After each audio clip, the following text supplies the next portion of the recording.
That's very good. I don't remember hearing that.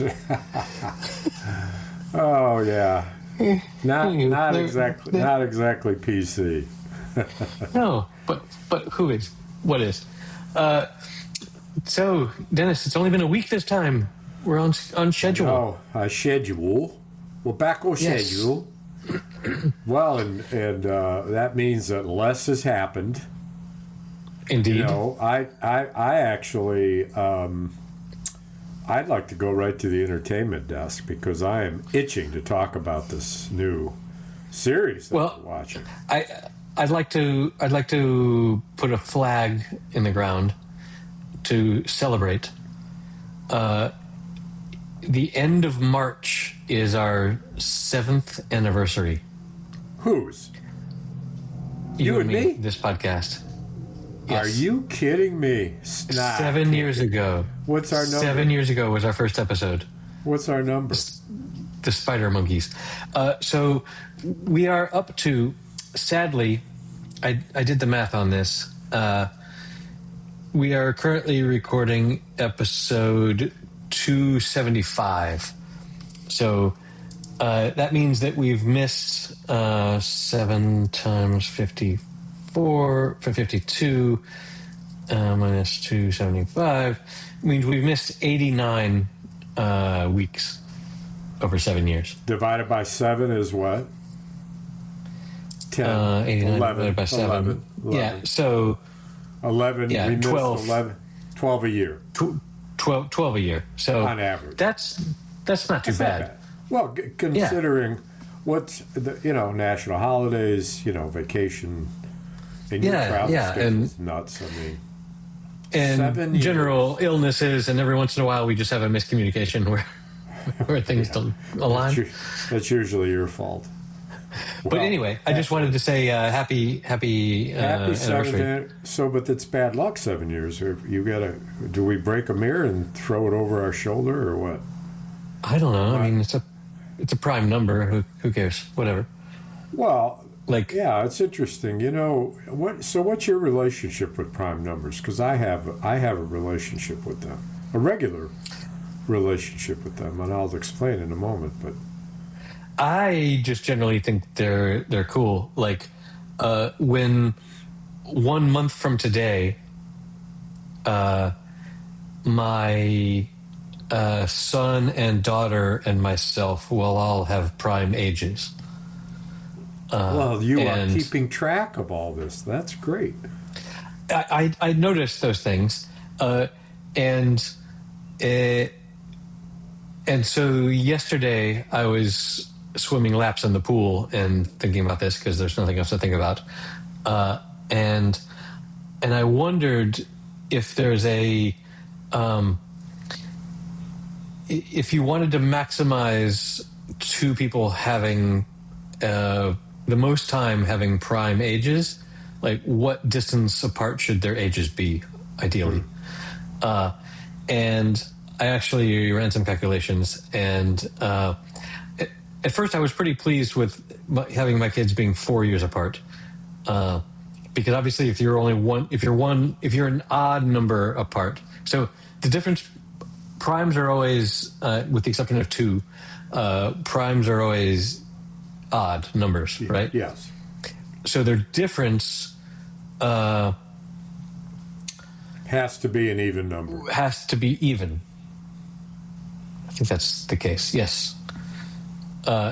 So I looked it up. It turns out for going up to ages of 110 or something, 6 years apart is the optimal, but closely followed by 4. Did you right now my kids are going to be 13 and 17, and the next one is like 19 and 23, and then there's other pairs. But did your research tell you why this is good to know? I mean, why the? No, there's no good reason. There's no good reason, and yet you spend quite a bit of time on it. My story, you have a much more robust relationship with prime numbers. My relationship is with them that they help me to sleep. So when I'm having trouble with racing thoughts, I do prime numbers, and I've never got. See, that's what I was doing in the pool. I've never got to 101. I've never got that far without falling asleep. Well, you're just that slow, I guess. Well, I'm not sure that you need to provide ad hominem attacks on my intelligence here. I mean, after 7 years, what are you trying to break up? Is that what you're doing? You're trying to I got the 7-year itch. So that I is there another old, decrepit, failing man in your life? Yeah. Well, he counts primes way faster than who you. sings a cappella songs as if it sounds good. Do you have another one? I doubt it. No, I don't. You're probably going for a younger model. I know But you. You never make it to 100. That's all right. No, next 101, time. I said. 101, I said. Well, I wouldn't ever reach 100 because 100's not a prime number. Of course. Neither is 99. The closest is 97, of course, as you well know. Of course. But I should have said, I never reached 101. I may have reached 97 once and then fallen right asleep. So I 101. Right. 101 is sick. Okay. That's how many Dalmatians there were. Well, yes, not counting the ones she used to make her coat. These were the ones that were alive. Because she killed a bunch. She killed a bunch to make her coat. Yeah. They. I wonder how many. That was a prequel. They didn't. I don't think that got good audience appeal for the studios. No. But they did. I'm sure it was a prime number though. It's like 27 Dalmatians to make a coat. Exactly. That's the number I had. 27.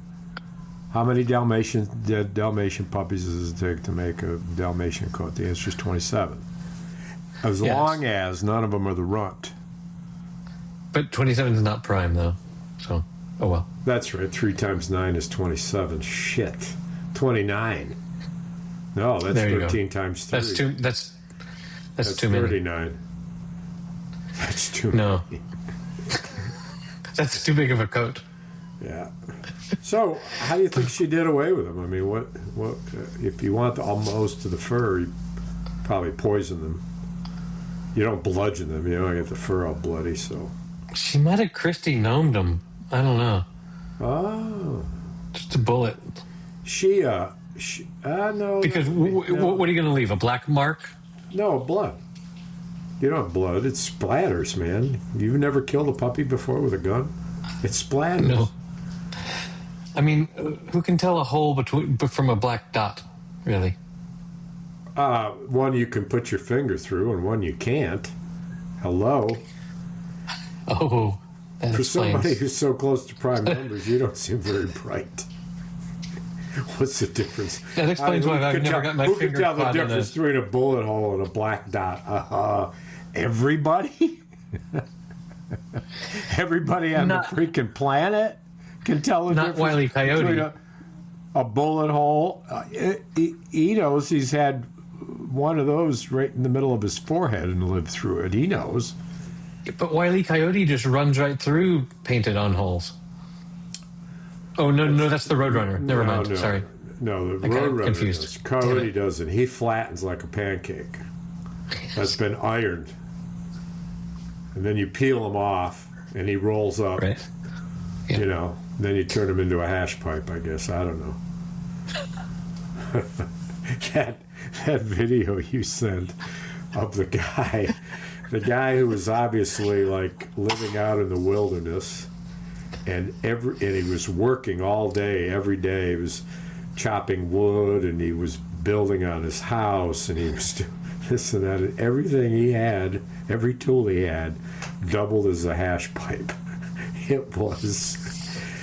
And you wondered aloud whether it was AI, and It has to be AI. it had to be. You know what made me know it? The amount of smoke.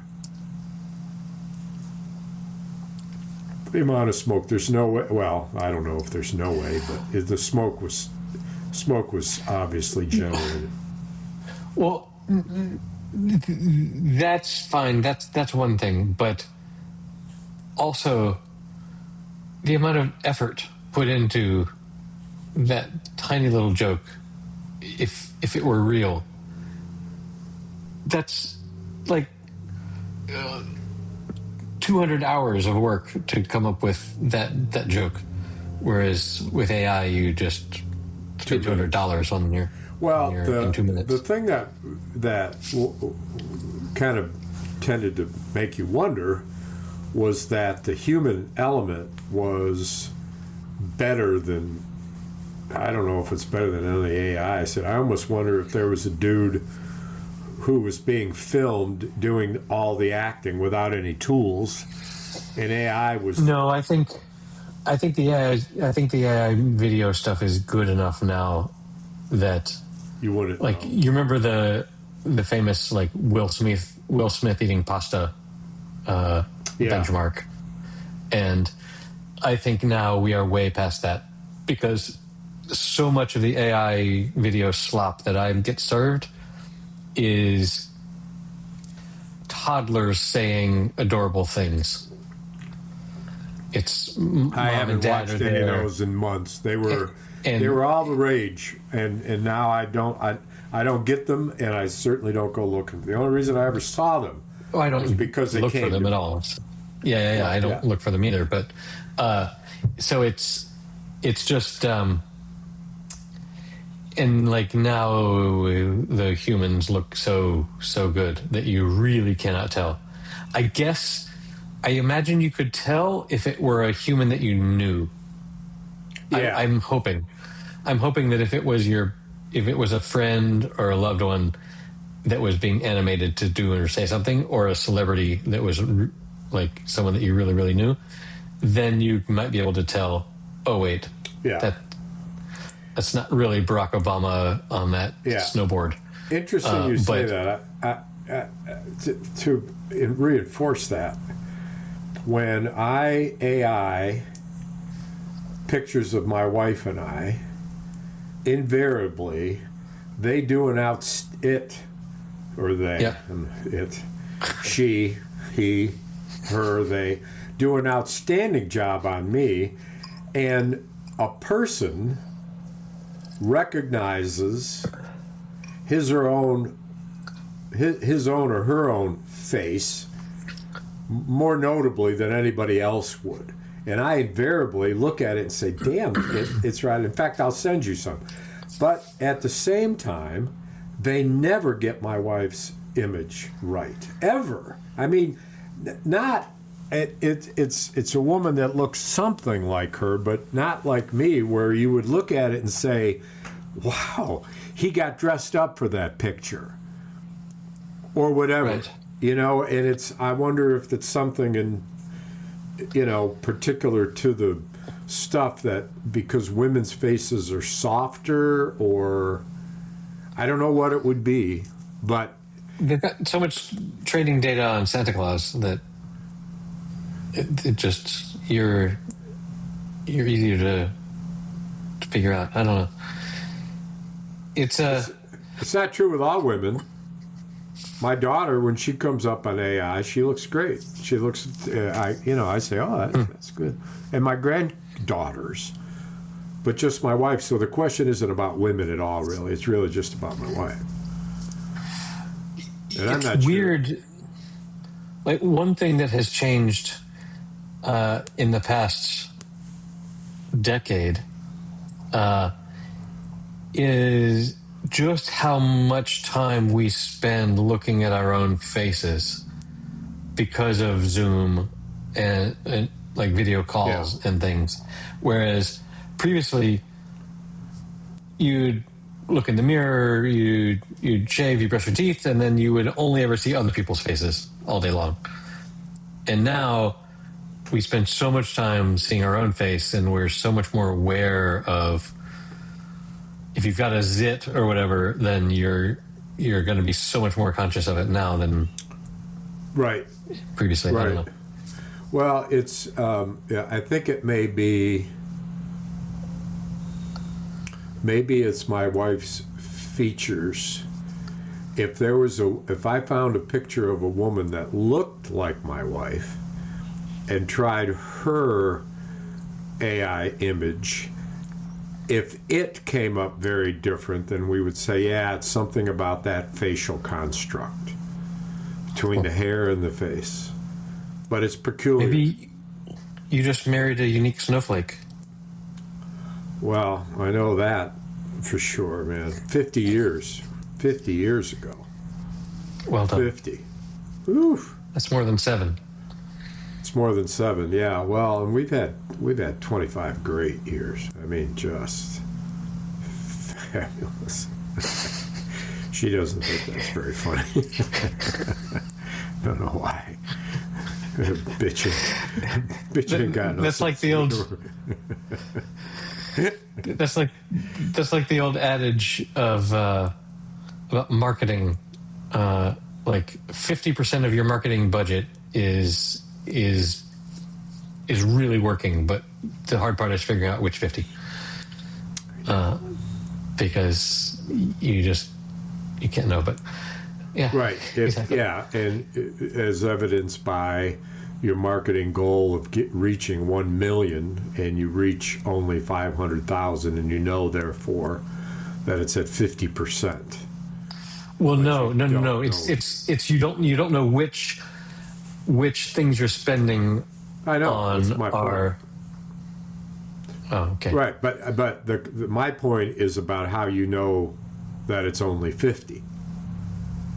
I mean, if you got a marketing campaign that's meant to reach people, how do you know that it's only 50% successful? Well, that's the number I gave you for clarification.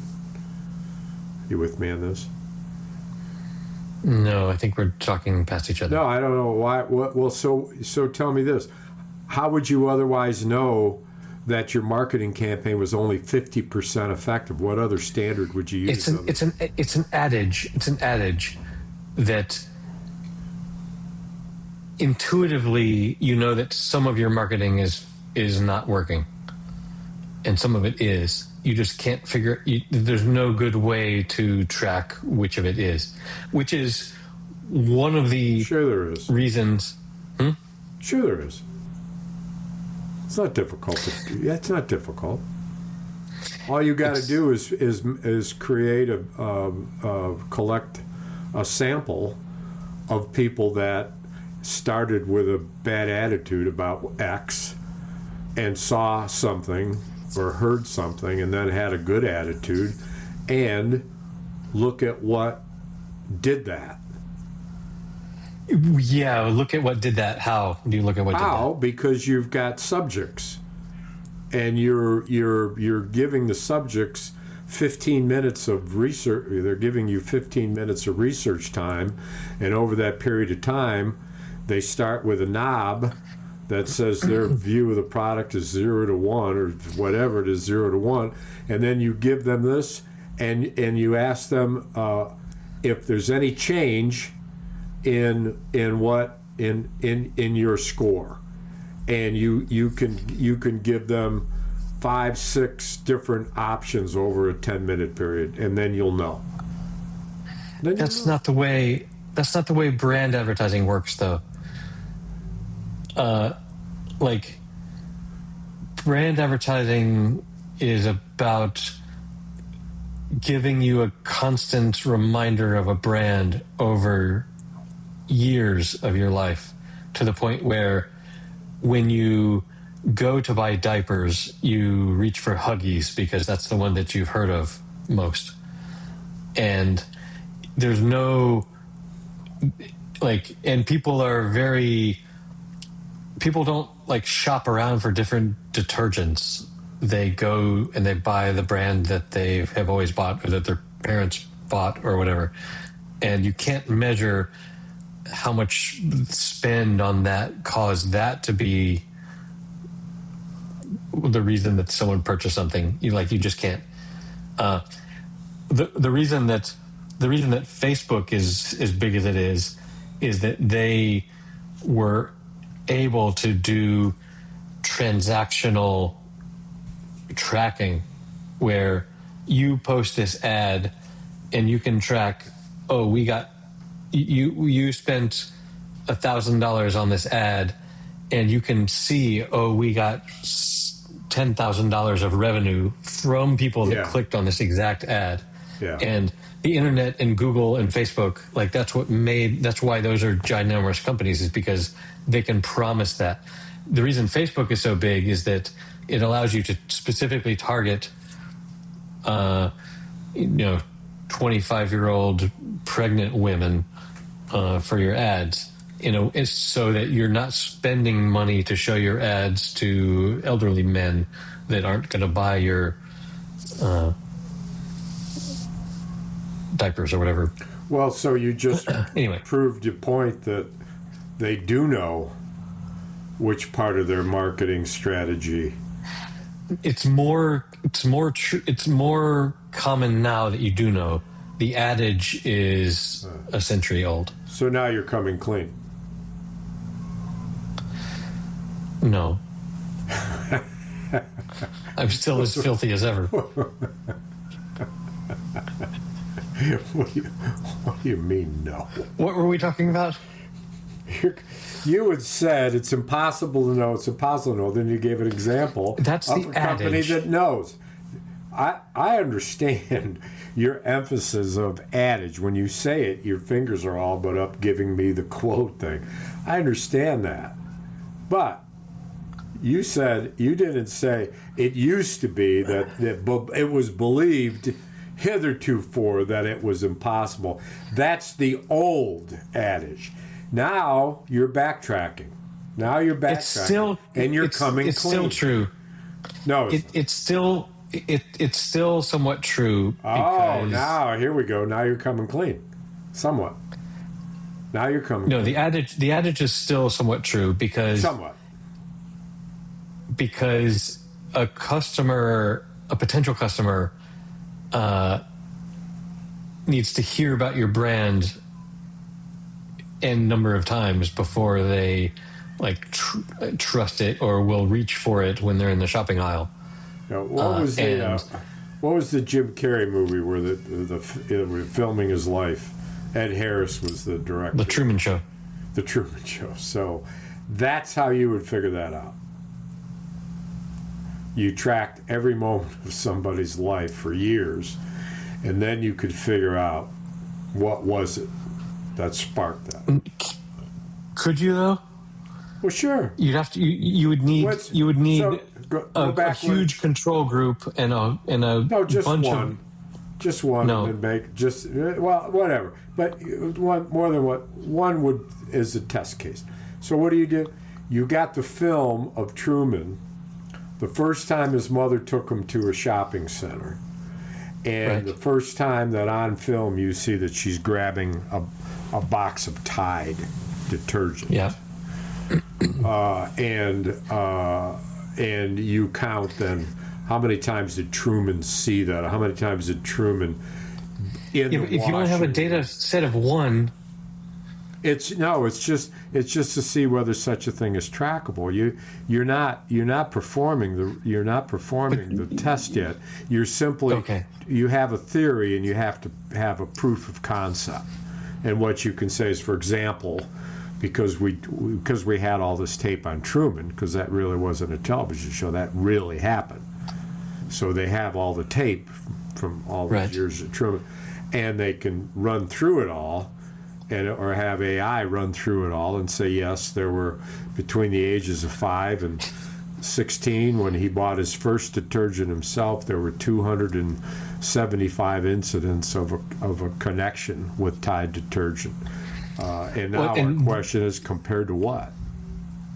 The particularly funny example that you've chosen is that his mother would often turn to camera and be like, "This is the detergent that Juicy's moms use," or I'm a busy mom. I can't remember that.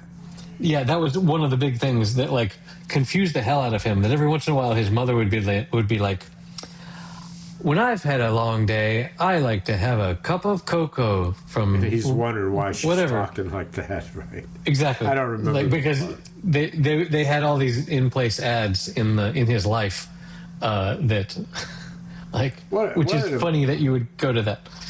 What an amazing premise. Yes. And Ed Harris he was every bit Ed Harris. Just, oh Lord, he was good in that.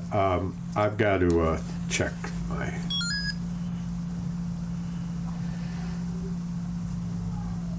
Did you pass? It's low, but good. It's all right. I have an alarm that goes off if it goes too low, which has been happening since my new diet and my new medication, that my numbers are now so low that sometimes they get too low. So it means I probably got to adjust my medication. I don't need so much anymore because of my diet, which is very, very trackable and on time. And I think I'm about to take seriously my diet, which I'm doing, and I am dictated now by my score. Before the podcast, it was 89, very low, and I brought in a little muffin in case I need to eat because it goes low. If it goes too low, I'll pass out. Right. But it was low enough. I thought, well, great. I likely drink 2 beers.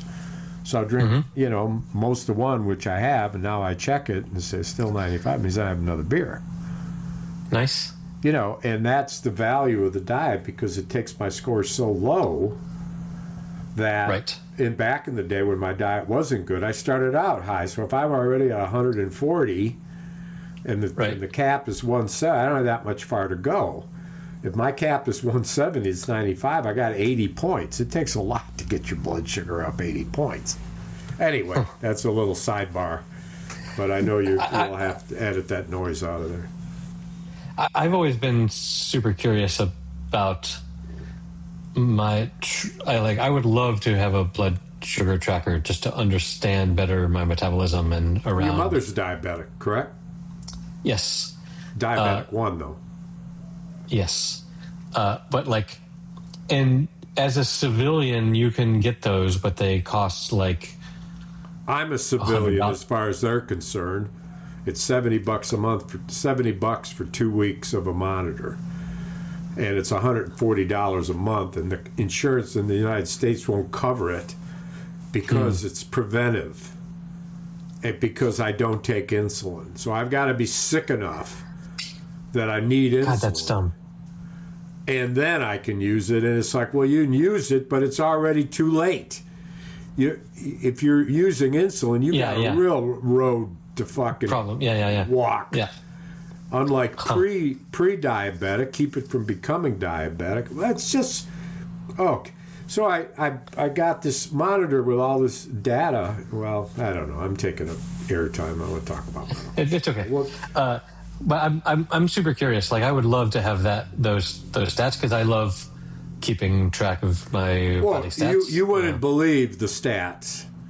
When I download this, which my doctor had no idea whether you could download the data from my little monitor, that you have to charge, therefore it has a portal. She called in this, I said to my nurse's aide, do you have anybody who understands the computer access to this? And she said, I'll ask Colleen, and Colleen comes in with a computer and says, yeah, I do this all the time. Let me see. She downloads it. She comes up with 12 pages of graphs and data. Stuff you could never even want to necessarily guess she wanted, and all comparable to any 2 periods. And I said to her before my doctor came back, I said, why do doctors in this medical community, and not talking about Dr. Runge, which is exactly what I was talking about, was why aren't they data driven? Why is the way that they want to address diabetes is to try me out on more medication? And even go so far as to say, I'm going to suggest an increase in dosage of medication 1, and I'm going to give you a new medication. And I'm going to say, well, if we do that, how are we going to know which one is working? How are we going to know which one is giving me side effects? And also, how are we going to know if there's some interactivity with it what's the data? She said, well, I'm going to prescribe this, and I did all the data myself. I didn't know how to download it, although I knew I could. I was stupid enough not to even Google how to do it. I sure would have found out in 2 seconds. But anyway, I made some notes in my early waking hours, as I do every day, and had notes from my doctor and drew a couple of the graphs to show her when I got there. And she said, can I keep these? And I said, well, yeah, you can keep them. I said, but there's got to be a way. Do you not know this monitor is... And she was the one who didn't tell me about it. When I found out about it and got one, I said, why didn't you tell me about this? And she said, because your insurance doesn't cover it. And I said, that's a decision I make. I'm going to spend this. You got me pricking my fingers 30 times a day with data that's not collected. Otherwise, when I fucking write it down, are you kidding me?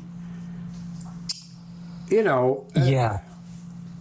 And these days, like, I have my blood tested once a year, and I take my blood report that is in Spanish and a bunch of units that I don't know anything about, and acronyms and shit, and I throw it at ChatGPT, and I'm like, explain this to me, and it tells me exactly, the more data you have, the more you have to give to a thing that can process the data and show you. Like, maybe, like, I've been weighing myself every day for years, and so I have a little graph that goes up and down and wiggles a little bit, but so like that is not really useful information, but it's not nothing. Like, I can show that I've been this weight for 10 years or whatever. It begs the question. It begs the question, of course. It does. So? How the fuck much do you weigh? You can't... That's the question it begs, of course. 89 kilos. Okay. You want to convert that into something Americans understand? Just under 200. 196. FYI, I've been 179 for 5 years. Well done. You know what I was? 230. I was going to say 220, yeah. 50. Been married 50 years and shed 50 pounds. I wonder if there's a correlation. Neither one's a prime number. We know that. Well, you know what it'd be called? The 50 to 50 ratio. Yeah. Yeah. How's your marriage going? 50-50? Yep. 50. I'm afraid I've lost track of our train of thought. Well, let's talk about DTF, shall we? I'm down to talk. Down to talk. So, talk about passing a physical exam. Yeah, I mean, the Thunder Boys. Oh, yeah, what? The most unusual series. It's pretty wild. And I actually want to watch it again. I want to watch every episode more than once because it's so nuanced. And I love, sometimes when you're doing a series and they jump back and forward, sometimes it doesn't work very well. This works perfectly.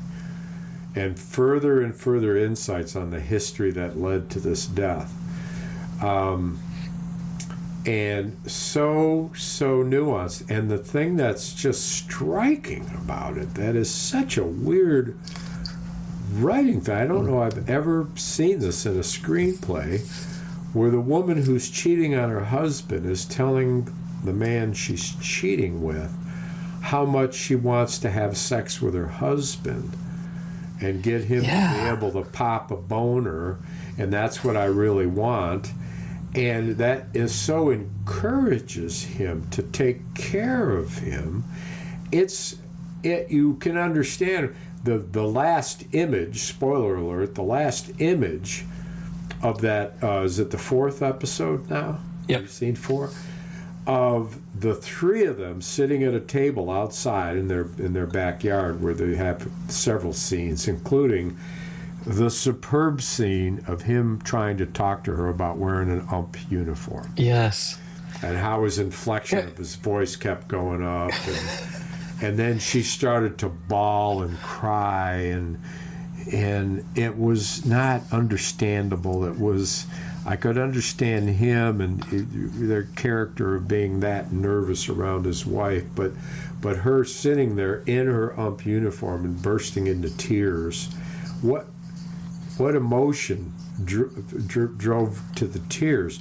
Her love for him, and now after the 4th episode, you think, wow, she's crying because she's tender about him, right, and how hard it was for him to be able to say this. And when he's dancing and doing the thing that he trained for, to do the sign language while he was dancing to the tune. Yes. And that's the first realization that Forrest has, that she's really in love with him. And he stood back, and the look on his face told it all, which was, well, goddamn. And you kind of wondered whether he dropped her hand at that point. And you wonder, does that foretell a rethinking or breaking of the ways? And in fact, no. And Skarsgård had a big turn in this one. So now that you knew who he was, it was pretty remarkable scene. I picture a scenario where I'm washing your back, he says to the inspector. Yeah. Interviewed at a skating rink.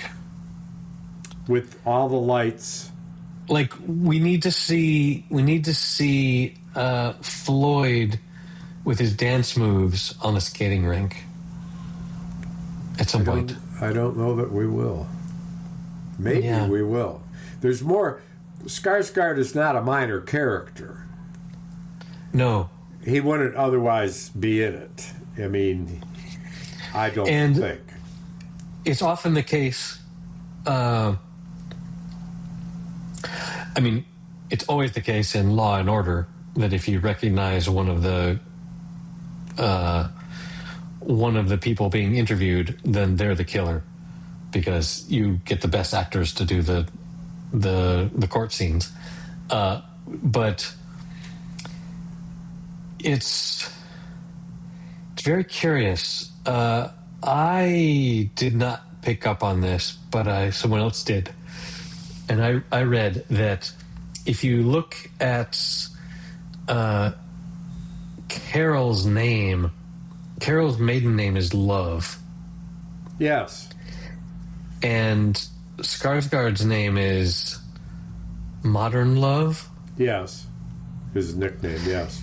His nickname. But if your last name was Love, you might pick that as your nickname for your dating profile. Oh, so you're wondering if and are they potentially related?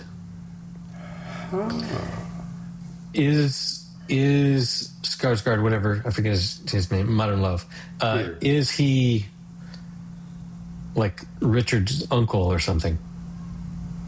Or like, is he Richard is the boy?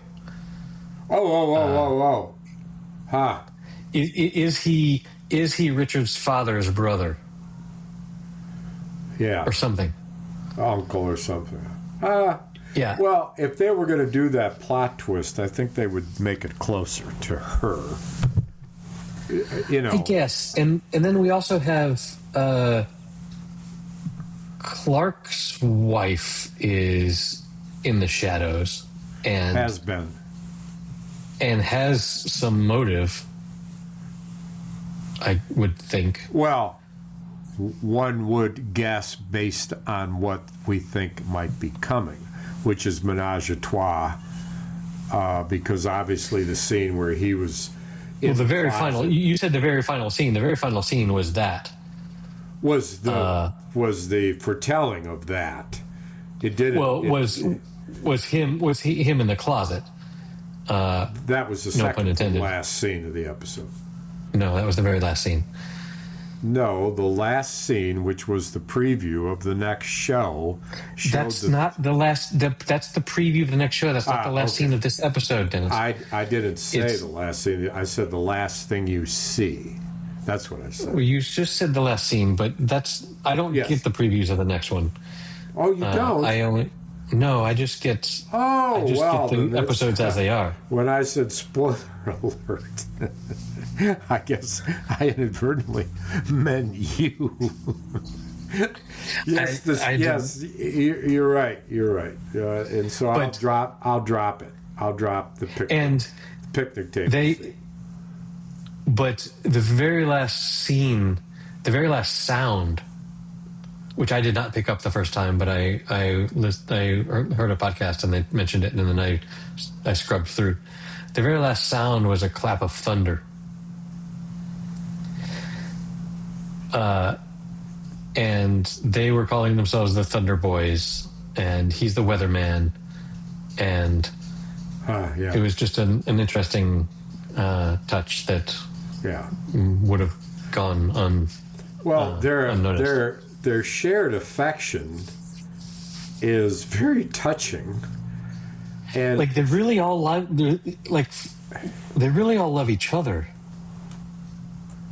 yes, The sides of the triangle are strong for all three people. yeah, right. It seems. Well, as the the thing that I won't talk about anymore Yes. kind of gets you there in a heartbeat.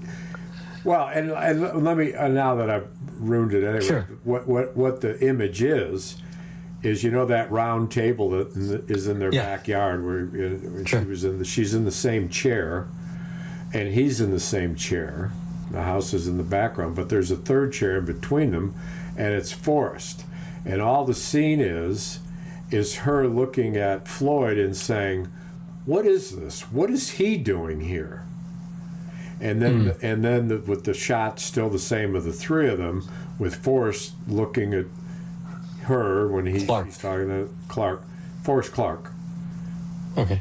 looking at him, no words. He says, "It's complicated," and that's Okay. I mean that's not spoiling a damn thing.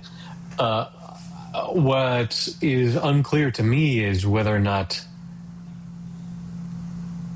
Floyd somehow figured out the hotel that they've been going to, the motel or whatever, and he must have seen a receipt probably. or a match. But then he figured out the room, and then one wonders if he's there because he is curious and is going to jump out and bust them, or if he wants to watch. I believe that he went there thinking that he wanted to discover the truth. And when he found himself in the closet watching, it was only then that he knew what his next move would be or wouldn't be. Because Floyd is a man who's examining his own sexuality in every way. Very much. In every way. And the new scene of Skarsgård kissing what's his first name? Magical Love or Modern Love kissing Floyd was the angle was showing kind of the back and the ear of Floyd and the face and the mouth of Skarsgård's character. But in this episode, when he was rethinking and memorizing that, they showed what he looked like. and his look on his face when the tongue fencing stopped was one of utter joy and amazement. And it wasn't at all what we saw in the first scene, which was the walking away and the freezing of the frame. It's just fascinating what they're doing with this. That's the thing about this storytelling is if you're watching someone as they are talking to a detective about what happened, you're getting their recollection of what happened and their, unreliable narrator point of view of like, well, this is what I think happened. You've seen all those TV shows and things where they show the same scene from different people's perspective and how very different things are. So yeah, they're doing a phenomenal job with this, and I think there's only 7 episodes, so like we're getting close to the end. But what a genuine friendship Clark and Floyd seem to have. Yeah, like, it's they really enjoy each other's company. It's certainly not a typical bromance. It goes beyond that to me. Yes, you don't. It certainly goes beyond with your best friend. You don't hold up a glass of wine so they can drink from it. No, it's frankly because it's romantic. Right. There's some deep intimacy. It's intended to be romantic. And right. One thing is for certain is that the look on Forrest's face every time they're interacting is one of just pure joy. Yes. And when he gets to sign with him, he's as happy as he can be. And so and now that too that he's so quirky in the bedroom, and the stuff that he dreams, his dreams, etc., are all very weird. I loved how Carol. I love how the acting, how Carol was when the pool boy scene was there. Yes. It's always interesting to me to see a great actress have to act in a movie and act poorly. Right. Yes. It's sort of like, that's great acting. Being able to purposely act poorly is some really good acting, assuming you're a good actor in the first place. You better come up here, pool boy, because I need to see what you're really made of. And he's dressed in Converse high tops with his hat on backwards, and he just throws the thing down and goes, these are their fantasies. She says, how old are you? And he says, 23. She says, well, you have a lot to learn. He says, I sure do. Something like that. It's fantastic. Well, it's certainly, Richard Jenkins, I've said this before, is that anything Richard Jenkins in, I will watch, because I've never seen him in anything that I just don't really appreciate. He is so solid, and my true love for him blossomed when I was watching 6 Feet Under, and he played the absolute character of his life, I think, in the quirky head of the household, Fisher, the grand patriarch who owned the funeral home, and how quirky it was that he played a ghost or a dead man. He was a dead man reincarnated in these long conversations with his family members and whatnot. Stunning stuff. He always kind of reminds me of James Taylor. Yeah, he's got that narrow, skinny, balding guy. Yeah. So I was thinking the same as you that, it's only been a week. We don't have a lot of stories to tell. But then today presented me with some stories to tell. So a couple of weeks ago, I had just a random woman knock on my door and trying to tell me, hey, if you switch to this other broadband company, you can save a lot of money. And I talked to her for a bit, and generally, like, if someone calls me on the phone, I will not give them any personal information. But this woman seemed like she knew what she was talking about, and so I sort of agreed. Yeah, well, let's like, because she offered for like faster internet for like 40% of what I'm paying now, including like all our phone bills and things. So I was like, sure, yeah, because she was representing a company that is a real company that I'm aware of, and so she said, okay, well, we'll have a technician come and install this. And I said, cool. And then, like, 2 days later, I got a text from the company saying, technician's coming tomorrow. And I was like, great. And then the day the technician was supposed to come, they canceled. And then I just heard nothing for like 3 weeks. Really? And this morning, I was lying in bed, waking up, and I thought, this has been too long. I'm gonna reach out to this woman again and be like, hey, what the fuck? And as soon as I got up, and before I was able to call her, I got a call from the technician saying, hey, can we stop by in half an hour and install this thing for you? And I was like, finally, cool. And he says, do you have access to the telephone box in your building? And I said, no. And he's like, well, we're going to need the key to that. See if you can figure out if you can find where that key is, or like call them. This is a scam, isn't it? Well, I don't think like so. I didn't pay anything. But this technician came, and so in the time I was waiting for him to come, I knocked on my neighbor's door, and who I knew had just installed some fiber internet, and I said, hey, I've got a technician coming who wants to install this internet thing. Do you have the key to the box? And he's like, no, I don't, but I can give you the number of the people that run our building, or you can just sort of ask around, because it's just down in the garage under the building. But I don't have access to the garage because we don't have a spot down there. So I called another neighbor and who knows a lot about all the other neighbors, and I said, hey, can you give me the name of, or point me in the direction of someone that has a garage key? And she did. And so then I went to that neighbor, and I knocked on her door, and she didn't open the door, but I could hear, because it's a little old lady.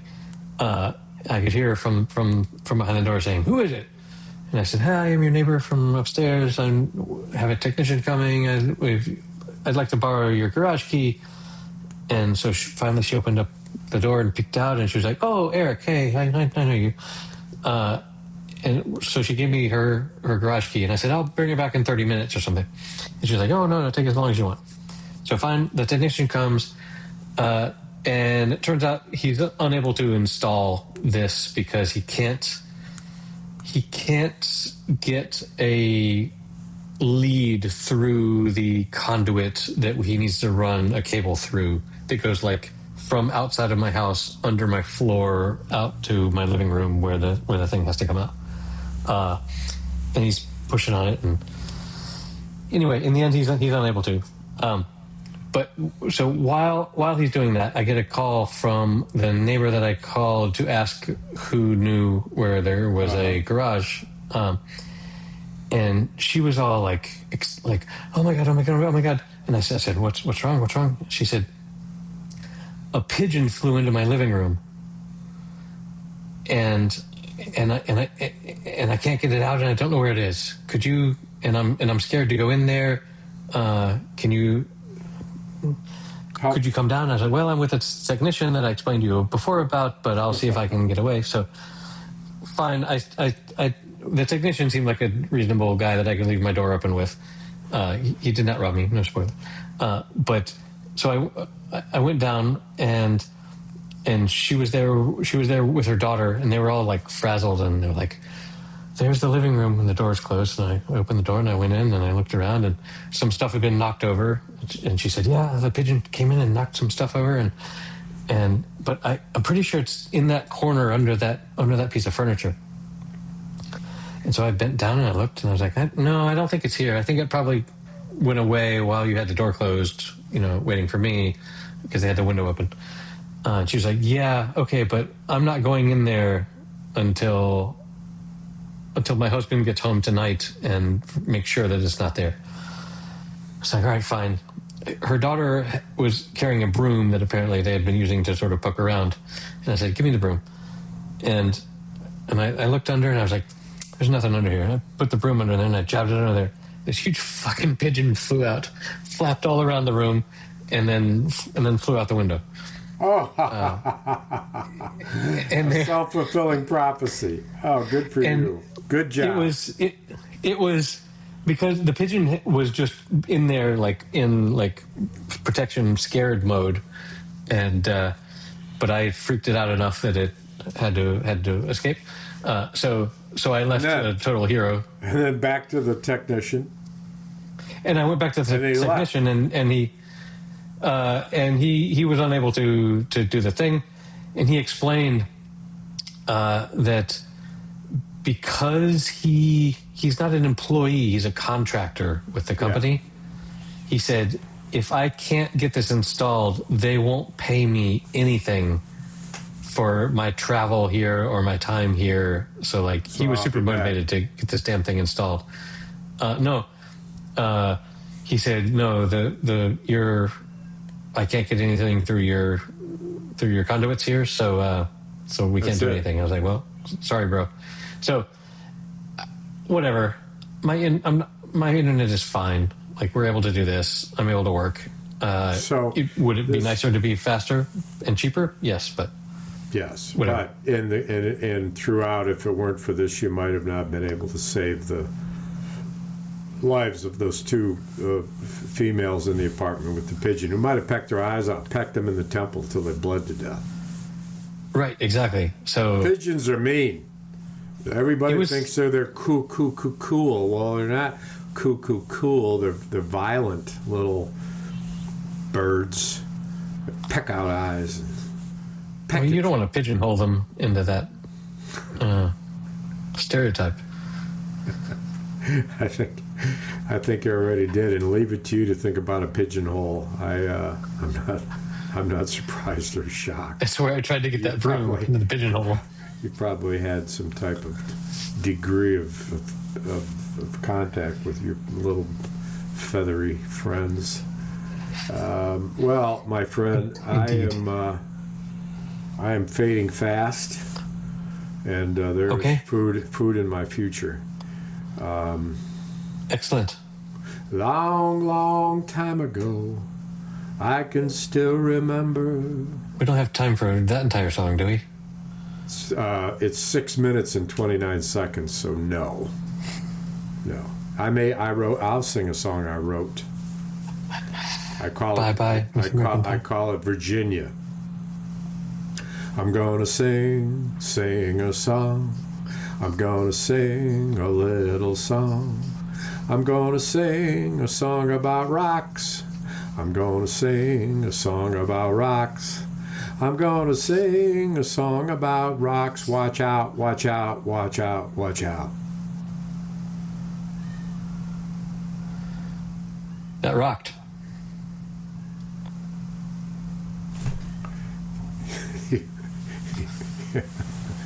You rock, baby. All right. Sweet well, Virginia. happy 7 years tonight, then? Yeah. Or 7 Let's years party. this month, or this party. Yeah, the end of March. So. Well, too late. Already did. Already am. See you, bro. All right. Peace, bro. 7 years. Holy crap. Well, that does it for episode number 275. You can find the show notes at happyhour.fm/275. including a link to happyhour.fm/001 for the original episode. And you can support the show on patreon.com/happyhour. We would love for you to do that. See you next week.